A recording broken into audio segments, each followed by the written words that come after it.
الحمد لله نحمده ونستعينه ونستغفره ونؤمن به ونتوكل عليه ونعوذ بالله من شرور أنفسنا ومن سيئات أعمالنا من يهده الله فلا مضل له ومن يضلله فلا هادي له ونشهد أن لا إله إلا الله وحده لا شريك له ونشهد أن سيدنا ومولانا محمدا عبده ورسوله صلى الله تعالى عليه وعلى آله وأصحابه وسلم تسليما كثيرا كثيرا وداعيا إلى الله بإذنه وسراجا منيرا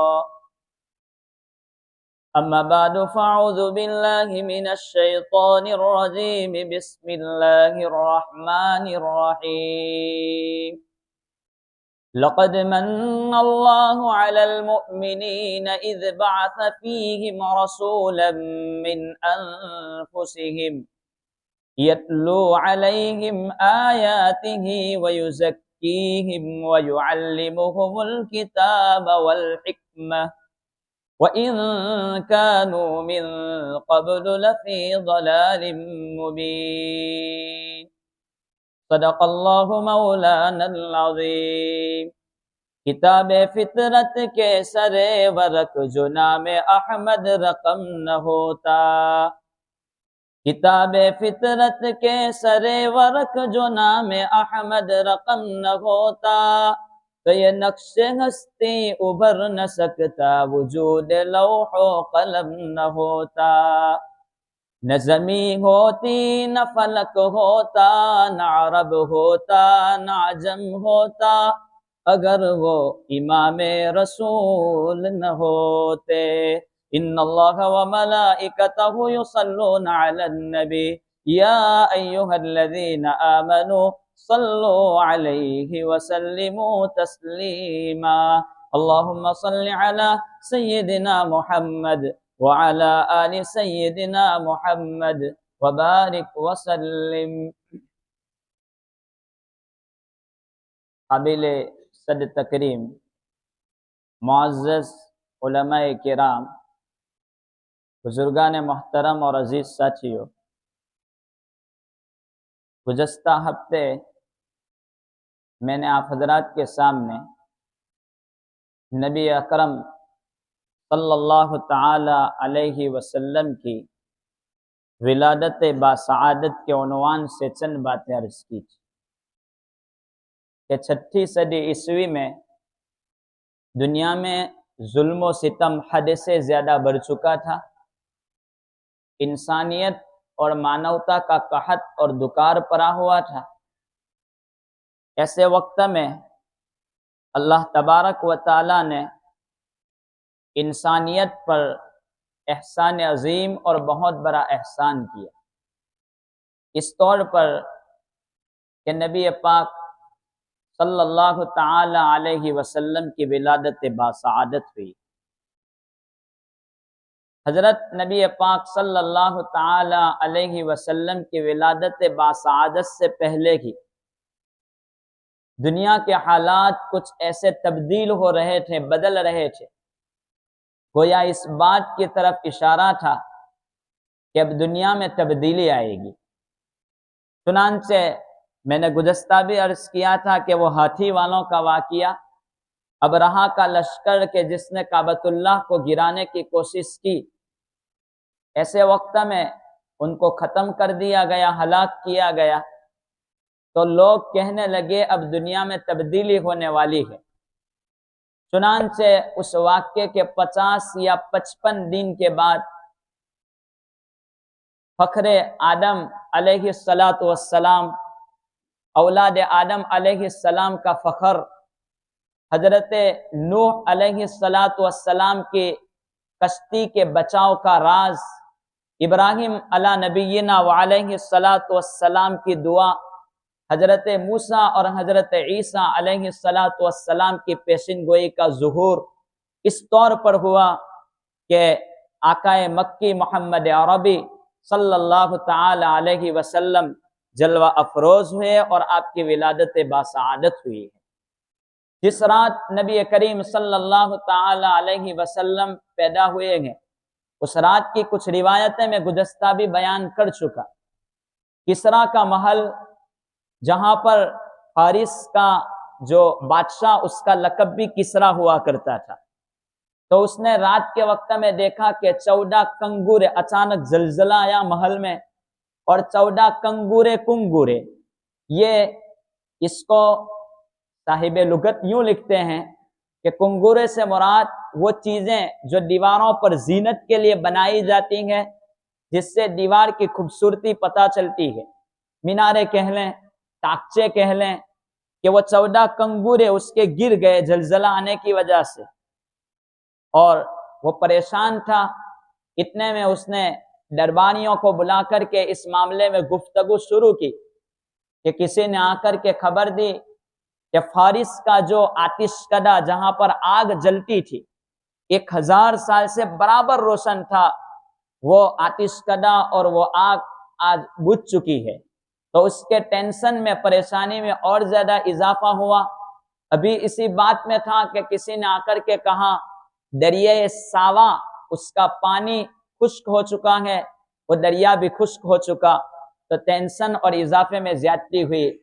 اس نے سوچا اس کی تحقیق کی جائے، آج رات میں یہ تمام حالات کیوں پیش آئے۔ چنانچہ کسی نے یہ کہا کہ شام میں ایک اگلی کتابوں کا علم رکھنے والا ایک عالم، ایک پادری موجود ہے، ان سے تحقیق کر لی جائے کہ حالات کیوں پیش آئے۔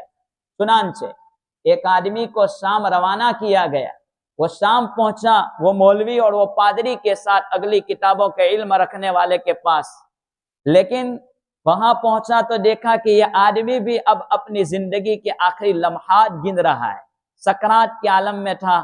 اس کے پاس جا کر کے اس بات کا ذکر کیا گیا کہ ایسے حالات پیش آئے کہ دریائے ساوا خشک ہو چکا، اور آتش کدہ فارس کا 1000 سال سے روشن تھا، اس کی آگ بجھ گئی ہے۔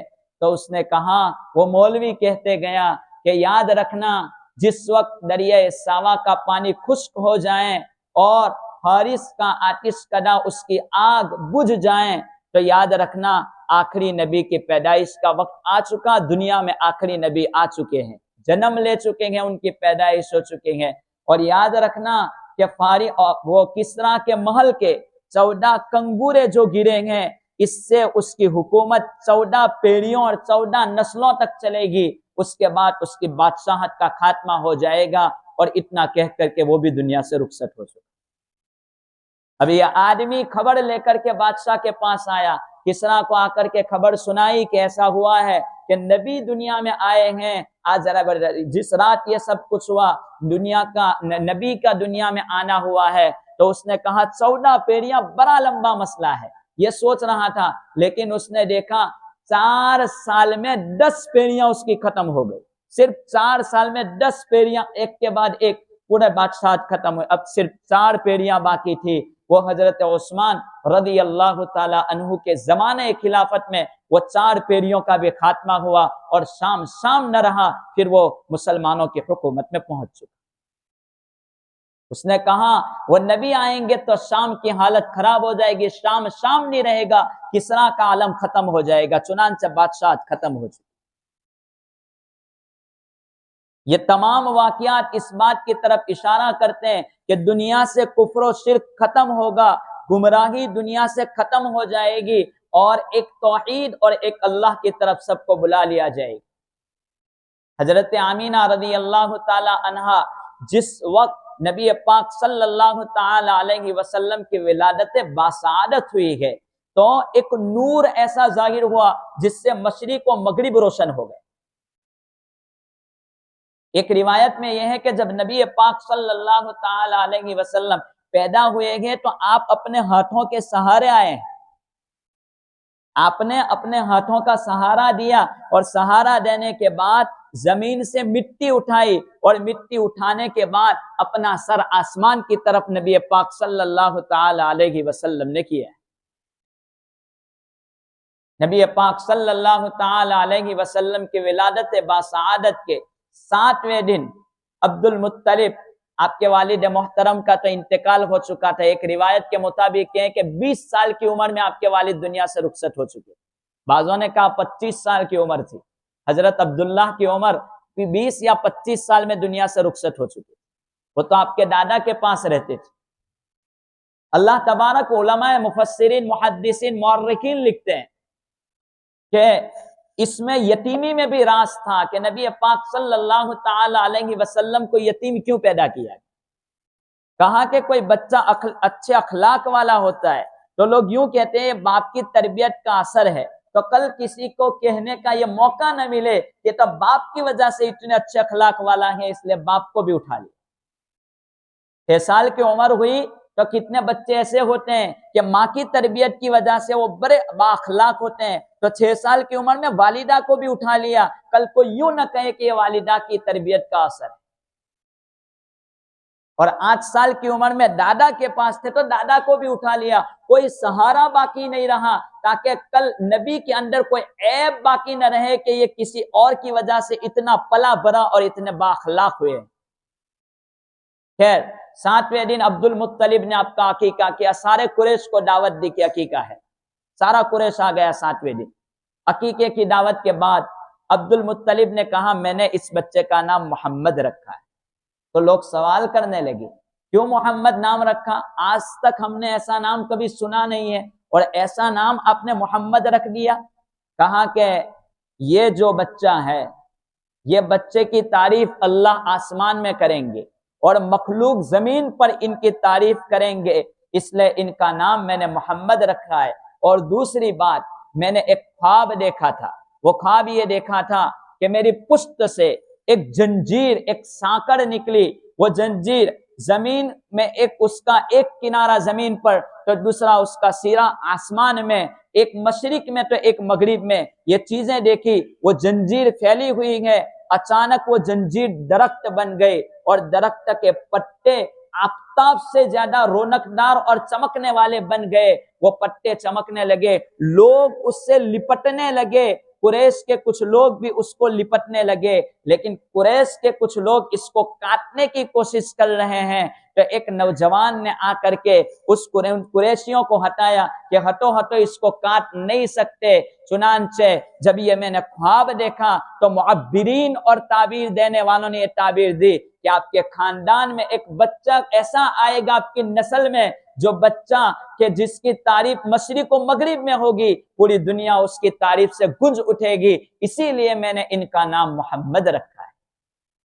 ایک روایت یہ ہے کہ حضرت آمینہ آپ کی والدہ محترمہ جب آپ حمل سے تھے تو ان کو یہ خواب دکھایا گیا کہ آپ خیر الامم کی والدہ, بہترین بیٹے کی ماں, امت میں بہترین بچے کی ماں بننے والی ہو, ان کا نام آپ محمد رکھنا. اور ایک روایت میں یہ ہے کہ ان کا نام احمد رکھنا. اور قرآن کریم میں آپ کے دونوں ناموں کا ذکر ہو چکا ہے. 4 مرتبہ محمد ہے اور 1 مرتبہ احمد ہے. اور حضرت عیسیٰ علیہ السلام کی پیشین گوئی میں بھی نبی پاک صلی اللہ تعالی علیہ وسلم کا نام احمد سورہ صف کے رکوع میں ذکر کیا گیا ہے. وَإِذْ قَالَ عِيسَى ابْنُ مَرْيَمَ يَا بَنِي إِسْرَائِيلَ إِنِّي رَسُولُ اللَّهِ إِلَيْكُمْ مُصَدِّقًا لِمَا بَيْنَ يَدَيَّ مِنَ التَّوْرَاةِ وَمُبَشِّرًا بِرَسُولٍ يَأْتِي مِن بَعْدِ اسْمُهُ أَحْمَدُ, کہ میرے بعد جو نبی آئیں گے ان کا نام احمد ہوگا. خیر حضرت نبی پاک صلی اللہ تعالی علیہ وسلم کا نام احمد رکھا گیا. آج کل ہم لوگ لگے ہاتھ ایک بات عرض کر دوں, نام رکھنے میں بڑی کوتاہی کرتے ہیں. ہم لوگ اب ماڈرن زمانے کے نام ڈھونڈتے ہیں. بچہ پیدا ہوا کہا کہ یہ نام تو لوگ رکھتے ہیں, ایسے نام رکھنے سے کوئی فائدہ نہیں ہے. کوئی نیا نام رکھنا چاہیے جو آج تک کسی نے نہیں رکھا, جس کا کوئی ترجمہ کوئی مطلب نہیں ہوتا. پھر اگر آپ ماڈرن زمانے کی نیت کے ساتھ اپنی اولادوں کا نام ایسا رکھیں گے تو اولاد بھی ماڈرن بنے گی اور آپ کو اولڈ ہاؤس میں چھوڑ کر کے چلی آئے گی ماڈرن زمانے کے مطابق.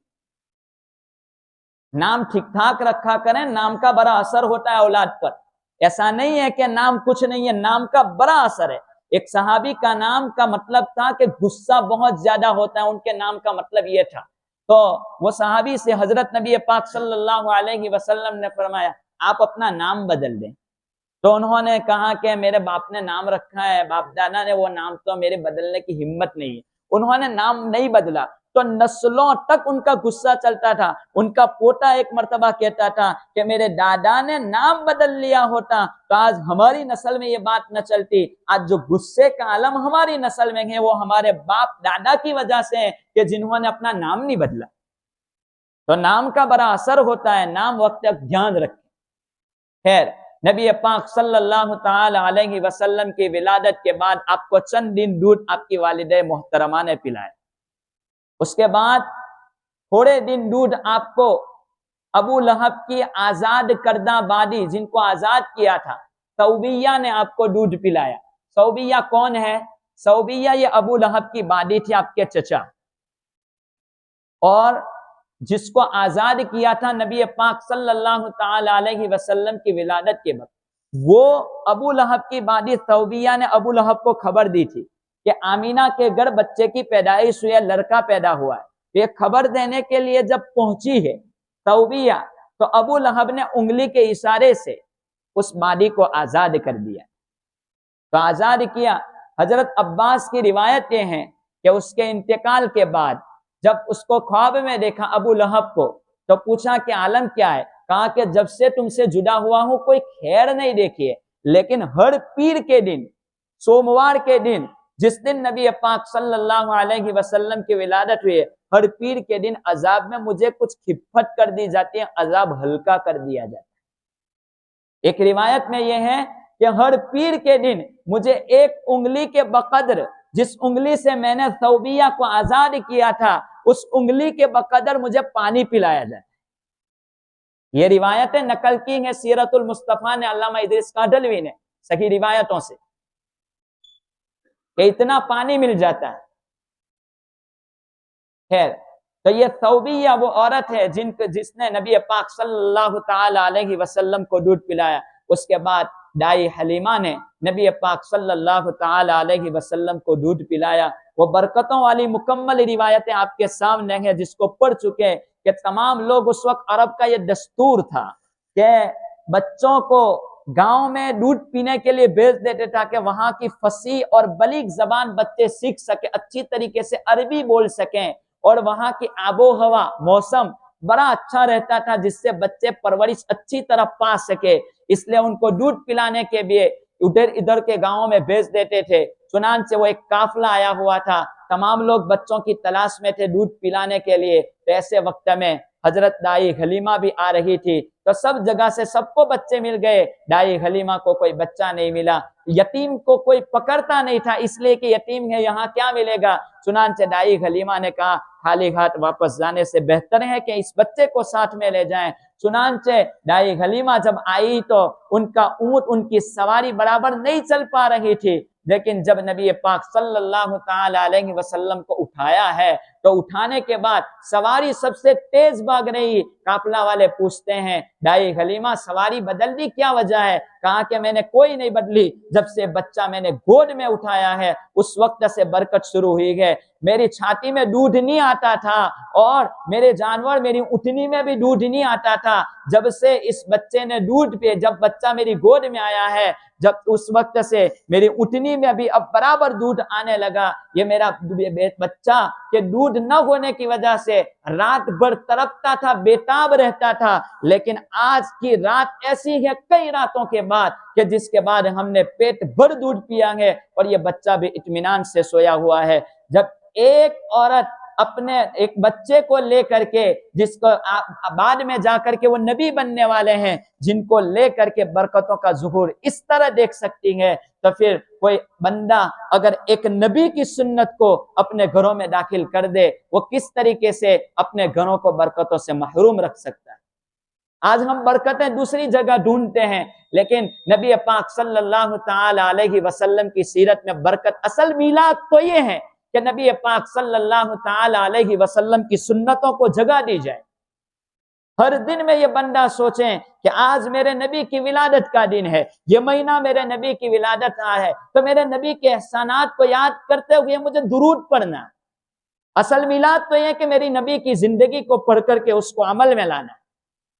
آدمی گاڑی لا کر کے گاڑی کو ہر سال اس لیے نہیں جلوس نکالتا گاڑی کا کہ یہ گاڑی میرے پاس نہیں ہے تو بس ہر سال میں اس گاڑی کو لے کر کے خوشی منا رہا ہوں، لیکن گاڑی کو استعمال میں نہیں لاتا، گھر میں رکھے رہتا ہے۔ کوئی کہتا ہے کہ ایسا کیوں کرتا ہے؟ کہا کہ میری گاڑی سے تم جلتے ہو، جلتے نہیں ہے، تو گاڑی کو استعمال میں لا، جس مقصد کے لیے تو نے گاڑی خریدی ہے اس کا مقصد پورا کر۔ نبی پاک صلی اللہ تعالی علیہ وسلم کی بعثت کے مقصد کو سمجھیں۔ خوشی ہر ایک کو ہونی چاہیے۔ فداہ ابی و امی، ہمیں بھی خوشی ہے نبی پاک صلی اللہ تعالی علیہ وسلم کی ذات گرامی پر کہ ان کی وجہ سے ہم ہدایت پر قائم ہے، کہ نبی پاک صلی اللہ علیہ وسلم کی اصل خوشی تو یہ ہے کہ ان کی اطاعت کی جائے، ان کا کہاں زمانہ جائے، نمازیں نہ چھوڑی جائیں، اور نبی پاک صلی اللہ تعالی علیہ وسلم کے حلیے کے مطابق اپنا حلیہ، اپنا لباس بنایا جائے۔ یہ اصل ہے میلاد، تو اصل خوشی تو یہ ہے۔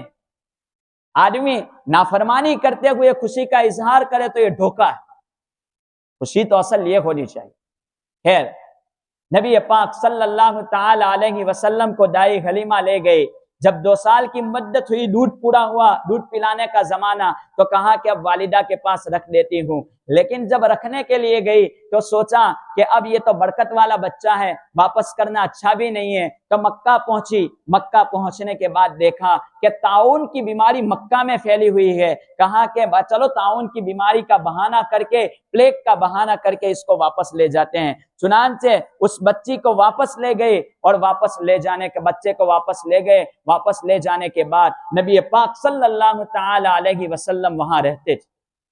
وہاں رہتے تھے، چھوٹے سے بچے تھے، بچوں کے ساتھ کھیلنا کودنا کوئی چیز نہیں تھی۔ ایک مرتبہ پوچھا کہ میرا دودھ شریک بھائی، رضائی بھائی کہاں جاتا ہے؟ کہا بکریاں چرانے کے لیے جاتا ہے۔ کہا کہ میں بھی ساتھ جانا چاہتا ہوں۔ چنانچہ نبی پاک صلی اللہ تعالی علیہ وسلم وہاں ساتھ میں گئے، تو مسئلہ یہ ہوا کہ 2 آدمیوں نے آ کر کے نبی پاک صلی اللہ تعالی علیہ وسلم کو لتا دیا اور آپ کے سینے کو چاک کر دیا، اور سینے کو چاک کر کے آپ کے دل کو دھویا ہے زمزم کے پانی سے، اور دھو کر کے پھر اس کو سی دیا۔ اور اس وقت وہ بچے نے جا کر کے خبر دیا آمینہ کو، دائی حلیمہ کو، کہ دائی حلیمہ ہمارا جو بچہ ہے میرا بھائی ہے، اس کو تو 2 آدمیوں نے آ کر کے لٹا دیا، اس کو تو قتل کر دیا، مار ڈالا، کیونکہ اس وقت یہ آپریشن کا کوئی سلسلہ ہی نہیں تھا۔ دائی حلیمہ بھاگتی ہوئی وہاں پہنچی، دیکھا کہ حضور بیٹھے ہوئے ہیں۔ پوچھا کیا ہوا؟ کہا کہ 2 لوگ آئے تھے، میرے سینے کو چیرا تھا، اور سینے کو چیر کر کے دل کو صاف کر کے وہ لوگ چلے گئے، بس اس کے یہاں ٹانکے لگا کر کے وہ لوگ چلے گئے۔ کہاں؟ پھر وہ کاہن کے پاس لے گئی دائی حلیمہ۔ کاہن نے کہا اٹھو اور اس کو ختم کرو، یہ وہ بچہ ہے جو تمہاری حکومت کو چھیننے والا ہے۔ تو دائی حلیمہ کہنے لگی کہ آپ تو پاگل ہو گیا ہے، ایک بچے کو لے کر کے چلا رہا ہے۔ چنانچہ دائی حلیمہ گھبرا گئی، اور گھبرا کر کے اس بچے کو لے لیا اور اپنی والدہ کے حوالے کر دیا۔ حضرت نبی پاک صلی اللہ علیہ وسلم کے سینے کو 4 مرتبہ چاک کیا گیا۔ آپ کے سینے کا آپریشن 4 مرتبہ ہوا۔ ایک مرتبہ آپ کی 4 سال کی عمر تھی اس وقت، کہ شیطانی جو اثر ہوتا ہے گناہوں کا، اس گناہوں کے اثر کو نکال دیا گیا جسم سے، ایک مرتبہ۔ دوسری مرتبہ 10 سال کی عمر آپ کی تھی، اس وقت آپ کے سینے کو چاک کیا گیا۔ وجہ اس کی یہ تھی کہ لہو و لعب، کھیل کود کی تمنا 10 سال میں زیادہ ہوتی ہے، تو 10 سال کی عمر میں آپ کے سینے کو چاک کر کے دوسری مرتبہ یہ چیز نکالی گئی۔ تیسری مرتبہ آپ کو جب نبوت ملی، تاکہ وہاں پر اوپر جانا، نبوت ملی تو آپ وہی کے بوجھ کو برداشت کر سکیں، اس لیے تیسری مرتبہ میں آپ کے سینے کو چاک کر کے صاف کیا گیا۔ اور چوتھی مرتبہ نبی پاک صلی اللہ علیہ وسلم کے سینے کو چاک کیا گیا معراج کے موقع پر، کہ وہاں پر عجائبات دیکھنے ہیں آسمان کے، تو اس وقت آپ اس کو برداشت کر سکیں، اس لیے چوتھی مرتبہ آپ کے سینے کو چاک کر کے صاف کیا گیا۔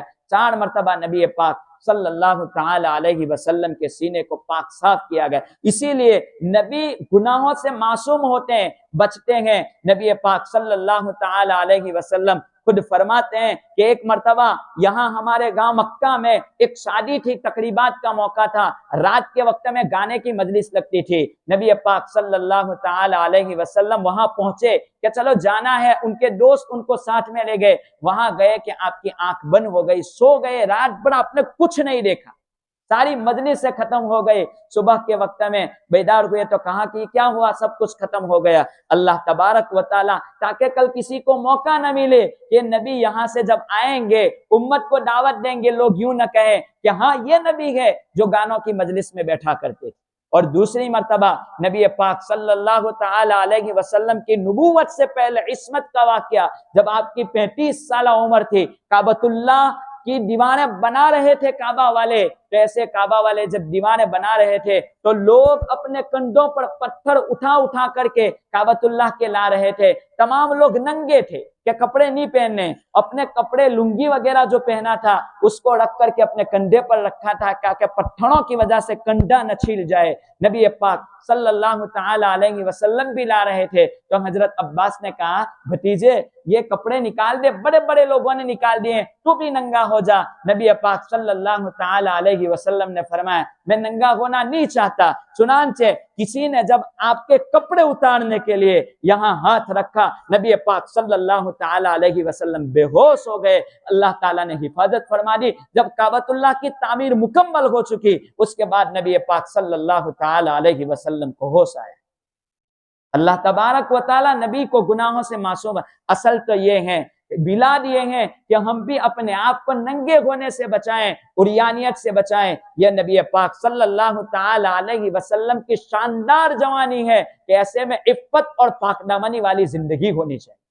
یہ اصل میں ان کی آنکھوں کو خوش اور ٹھنڈا کرنے کا یہ راز ہے کہ ہم ایسے طریقے اپنی زندگی میں لاویں جس سے نبی پاک صلی اللہ تعالی علیہ وسلم کو سکون پہنچے۔ اللہ تبارک و تعالی باقی باتیں انشاءاللہ آئندہ اللہ تبارک و تعالی ہمیں نبی پاک صلی اللہ تعالی علیہ وسلم کی سیرت طیبہ کے مطابق زندگی گزارنے کی توفیق عطا فرمائے۔ آمین وآخر دعوانا الحمدللہ رب العالمین۔